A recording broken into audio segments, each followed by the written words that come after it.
বানাচ্ছি ভরা পটল, ভরে পটল বানাচ্ছি। এটা হলো পেঁয়াজ আর পটলের বিচিগুলা।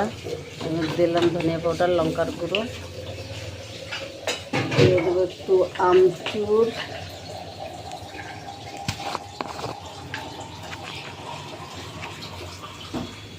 দিয়ে দিলাম আমচুর পাউডার,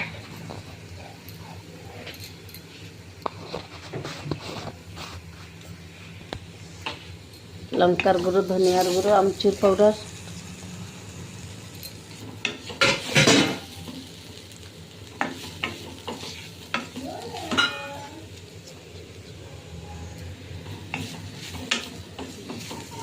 পটলের বিচি, পেঁয়াজ, ধনিয়ার গুঁড়ো, আমচুর পাউডার, লঙ্কার গুঁড়ো, নুন সব দিয়ে একটু জল দিয়ে দিলাম।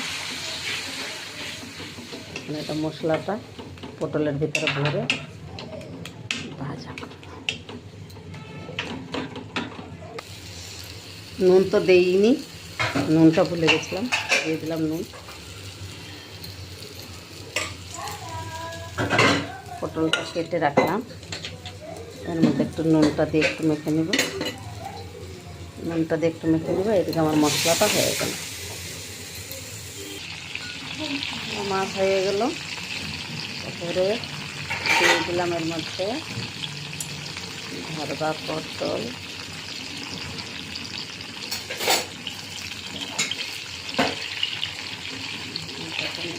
ঢেকে দেব।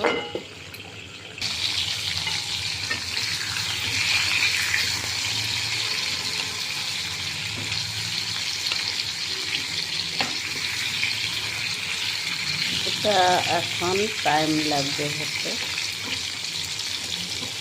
হতে থাক, আবার ঢেকে দেবো একটু নেড়ে ছেড়ে আবার থেকে। হ্যালো বন্ধুরা, দেখেন আমার বেনে গেল অলরেডি ভরবা পটল। পটল বলো, পরবল বলো, জবি বলো, এত বেশি মেহনত না। পেঁয়াজটা একটু ভেজে নেবেন, তারপর পটলের বিচিগুলো বের করে সাথে দিয়ে ভেজে নেবেন। নুন, হলুদ, মিষ্টি, আমচুর, কেউ মিষ্টি দেয় কেউ না দেয়, আমি তো দেইনি এর মধ্যে। সবাই মিষ্টিটা পছন্দ করে না। হয়ে গেল আমার ভরবা পটল।